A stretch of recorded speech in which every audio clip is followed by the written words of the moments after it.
نبينا عليه الصلاة والسلام قائد بها قائد halkee dhaqaalaha lagu bixinayo isaga ay nabaray geesinimada halkee loo isticmaalayo isaga ay nabaray sidee ummadda loogu dulqaataa isaga ay nabaray sidee dadka loogu sabraa isaga nabaray sidoo nabigu ummadda iskugu waday qaswad baa laga soo noqday duulimaad baa laga soo noqday xoolihii gaalada laga soo helay buu nabigu muslimiinta u qaybiyay nin munaafiqiinta kamid aha ayaa yiri qaabkan loo qaybiyay laguma cadaalad sameeynin ilaahay wajigiisa iyo radihiisana loogama jeedo buu yiri erayga nabi maxamed baa lagu leeyahay alayhi salaatu wasalaam hadalka niga nabi maxamed ku yiraahdo waa meel ka dhac maaha waliba bal waa kufr waa kufr oo ku gaaloobaya markaas nabiga loo sheegay ibn mas'uud allah raali ka noqdeeba uu yimid oo ku yiri nabi allah ninkani sidaa buu yiri markii qaybtiisii xoolaha loo keenay wuxuu yiri qismadan qaybta sidan wax lagu qaybiyay cadaalad ma aha cadaalad laguma qaybin ilaahay wajigiisana loogama jeedo hadalka markuu nabiga ibn mas'uud ka maqlay ayaa nabigu caroodo u badilmay markaa buu nabigu yiri in lam ya'dil illahu wa rasuluhu faman ya'dilu hadday ilaahay iyo rasuulku aysan cadaalad iyaku sameeynin ayaa kaloo cadaalad sameeyay rasuulku yiri ayaa kaloo cadaalad sameeyba sida nabi maxamed wax u qaybiyay waa sida ilaahay uu doonayay weeyaan waayo nabi maxamed alayhi salaatu wasalaam hadalkiisu waa wahyi weeyaan ficilkiisu waa wahyi weeyaan taqriirkiisu waa wahyi weeyaan sunnaha nabiga culimadu saddexdaaba ay u kala saaraan qawlun wa fi'lun wa taqriirun qawl waa maxay waa wuxuu nabi maxamed uu yiri sameeya waa wahyi weeyaan wama yantiqu anil hawa wa fi'l weeyaan haddaad maqasho nabigu sidaas u ahaa oo qaabkaas u dhaqmaayay waa shariicad weeyaan waa wahyi weeyaan waxa nabi maxamed hortiisa saxaabadu ay ku sameeyeen ee nabi maxamed uu raali ka noqdayna waa wahyi weeyaan waa in la sameeyo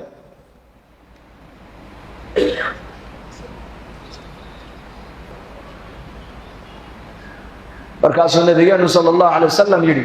hadday ilaahay rasuulku iyagu aynan cadaalad sameeynin oo ayaa kaloo cadaalad sameeynin ninkii nabigu dila ma oran xidhxidha ma oran wuxuu yiri walaalkay Muuse ba inta in ka badan baa la dhibo uu sabray buu yiri bal fiirso marjic buu nabigu lahaa marjic halka uu noqonaya quraanku nabigu uu noqonaya quraanka kariimka qaid hogaamiye sidoo ummad ku maamula quraanka darsiga laga qaadanaya quraanka xayaatada nabiyada darsiga laga qaadanaya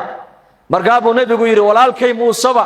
inta in ka badan baa la dhibo uu sabray buu yiri يا أيها الذين آمنوا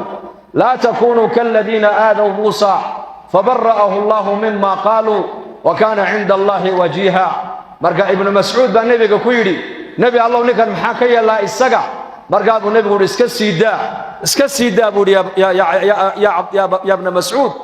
فإن له بطان ابو يلندونا نكن وحو يلندونا جماع يلندونا dad ba ka farcami doona buu nabigu dariiqadiisa oo ku dayani doona oo lumin doona waa kuwa salaadooda markaad aragtaa sida u tukanayaan tiinaad quursan doontaa buu rasuulku ku yiri quraankan oo akhrinayaan quraankay akhrinayaan hungurigooda ma dhaafayo sida leebka qaasadu uga baxo ayay iyaguna diinta islaamka uga baxayaan buu rasuulku yiri ninka khawaarijta ka farcantay markii dambe khawaarijtii buqaada ka soo bilaabantay Usmaan dishay markii dambana Ali la dagaalantay Ali gacantooda uu ku dhintay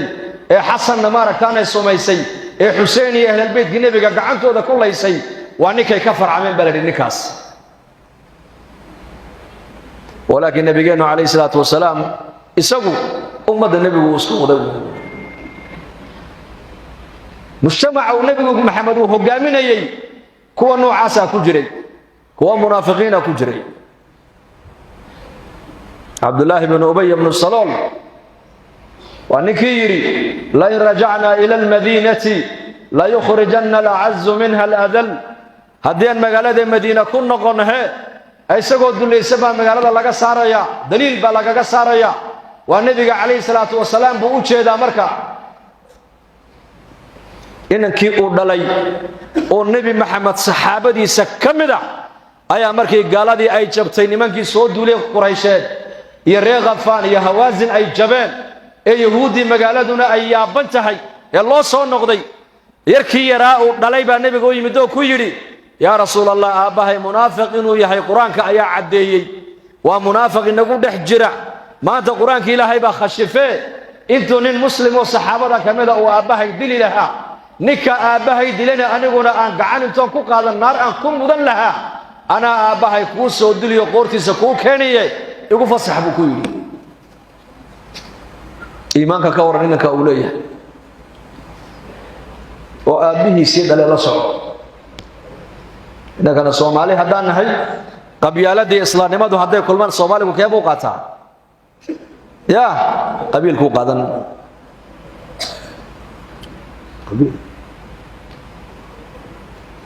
aabbihiisii dhalay buu nebiga uga idan qaadanayaa inuu isagu qoorta ka soo gooyo oo kurkiisa weliba u keeno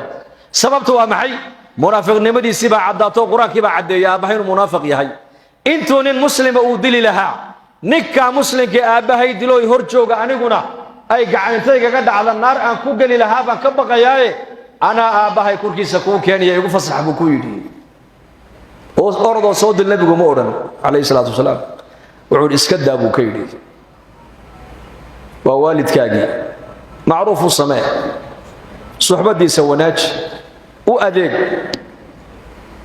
sharkiisana ilaahay baa naga kaafina buu ku yidhi dulqaad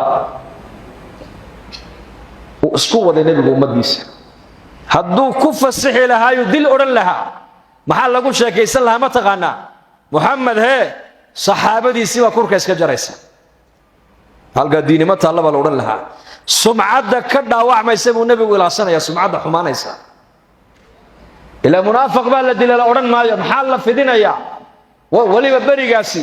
waxaan baraha bulshada social mediagan maanta meel walba warka adduunka ku tuuraya ee markaaba haddaad khayr gelisana khayrka tuuraya haddaad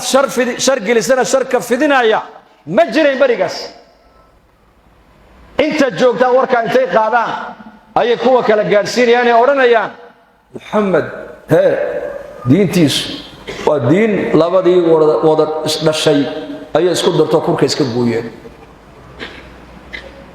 taasaa lagu sheekaysan guud iska daaya sharkiisa ilaahay baa naga kaafinay maalintuu in yar kadib odaygii tiisii baa timid oo uu dhintay markaa buu yarkii nebigu u yimid calayhi salaatu wasalaam yaa rasuulallah maradaada isii buu yidhi aabbahay kafan han uga dhige go'isii buu nebigu sii yidhi oo kafan uga dhig waa go'i nebi maxamed markuu qaaday buu yidhi yaa rasuulallah kaale aabbahay igu ducee markaasuu nebigu raacay namari waayahe cumar binu khadaab baa ku yidhi yaa rasuulallah ninkan munaafiq ee qur-aanku munaafiqnimadiisa caddeeyey ha u ducaynoo ha ku tukana iska daa buu ku yidhi markaa buu nebigu cumar yidhi may waan raacayaa iska daa yaa rasuulallah ha raacin waa munaafiq ka daa markaasuu yaa cumar ilaahay baa igu yidhi istakfir lahum aw laa tastakfir lahum in tastakfir lahum 70 maratan falan yakfir allaahu lahum ama u ducee oo ilaahay dembidhaaf iyo naxariis u weydii ama ha u ducaynoo dembidhaaf alla ha u weydiin haddaad 70 jeer aad u ducayso dembidhaaf alla u weydiisidna kuwan loo dembidhaafi maayo ilaahay baa iigu yidhiye anu isaga haddaan u duceeyey haddii kale waan ogahay ducadaydu waxba inay ka tarayne laakiin wiilkan yaruu dhale baan qalbigiisa ilaashanayaa buu nebigu ku yidhi macnuhu waa sidaas kanuu nebigu dhowrayaa waan raaciyo iddaa buuhi cumarow uu raacay haddana nebi allow aaskii baan tegaynaaye kaale qabrigiina la dhigo qabrigiisa dul joogso haddana halkaa noo raac haddana cumar binu khadaab baa nebiga ku yidhi yaa rasuulallah ninkana qabrigiisa ha u raacina waa munaafiqa iskaga had markaasa cumar oo hadlaaya oo nebiga joojinaya oo nebiguna uu leeyahay war cumarow iska kaydaa uu leeyahay ayaa qur-aanka nebigeenna dushiisa ku soo degaya oo la leeyahay walaa tusalli calayhim ولا تصلي على أحد منهم من مات أبدا ولا تقم على قبره إنهم كفروا بالله وبرسوله وماتوا وهم فاسقون إن هيد بنو ملين آيات والله أعلم مرقاس نبي محمد وحال لقى الرئيب واللو ديدي وعلى الصلاة دنب المنافقين تكون تكون كرتين وما دعين كرتين قبرك وقنا اسمه كرتاقي كرتين محايا لي إلهي يا رسولك السيبي يكقالوا بين وأفك إسلام كأهايين uurkana gaal bay ka ahaayeen nebigu waa ogaa calayhi salaatu wasalaam laakiin intaa nebigu waxa uu dhowraya ma taqaanaa wiilka uu ninkani uu dhalay baa qiimo leh oo saxaabiya kan nabigu qalbigiisa dhowranayay sidaasoo markaa nabigeenu ummadda iskugu wadaayay waa ka hogaamiye qaa'id buu nabigu hogaamiye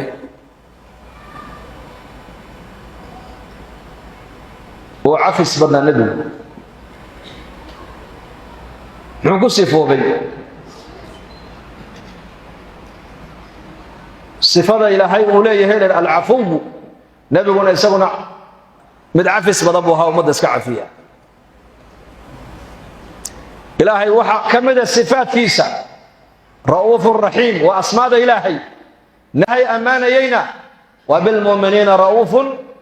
رحيم بإلهي رؤوف مدبر يا أمد حقا وأنا حريص بدن سدو نبي أمد وقونا حريصنا يا بلاد وحوي نبي يري صلاة مركان استاغو وحاند مع صلاة إنا ديرستو نير دير يبو رسولك يري لكن مركان حصوص تبو نبي يري hooyada gadaasheeda ku tukanaysa ilmaheega yare u ooyaya markaan maqlo ayaa salaadayda soo gaabiyaa oo waan khafiifiyaa buu rasuulku yidhi ee midkiin hadduu ummadayda salaada uu jamaca ka bixinayo salaada ha u khafiifiyo buu nabigu ha u khafiifiyo maxaa yeelay dadka gadaashiisa ku tukanaya waxa ku jira kii da'da weynaa kii daciifka ahaa kii bugtaanka ahaa iyo kii xaajada lahaa ee baahida lahaa ayaa ku jiree ayuu nabigu yidhi salaada markaad jamaca tujinaysaana imaamow salaada ummadda u khafiifi keligaa markaad tukanaysana iska dheeraysa buu nabigu ku yidhi waa salaadii cibaadada ilaahay noogu talagalay inaan caabudno ayay shareecadda islaamku tiri khafiifiya laqad jaa'akum rasuulun min anfusikum casiizun calayhi maa canidtum xariisun calaykum bilmu'miniina ra'uufun raxiim صفات كاس النبي إلهي كشاقي وحلي وحي إنك عليس إنو كان يا أردن نبي قوم دي سوكي للي